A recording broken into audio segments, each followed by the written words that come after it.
Qëllimi është një dhe i vetëm, për të bërë sa më shumë të njohur qytetin ton, për ta prezantuar te turistët, te vizitorët vendas por edhe të huaj, për të promovuar dhe për të prezantuar atraksionet e shumta turistike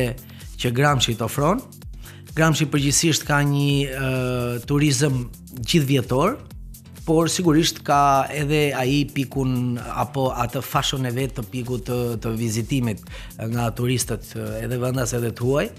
që është periudha nga maj, fundi prillit deri në shtator. Gramsci ofron një turizëm malor,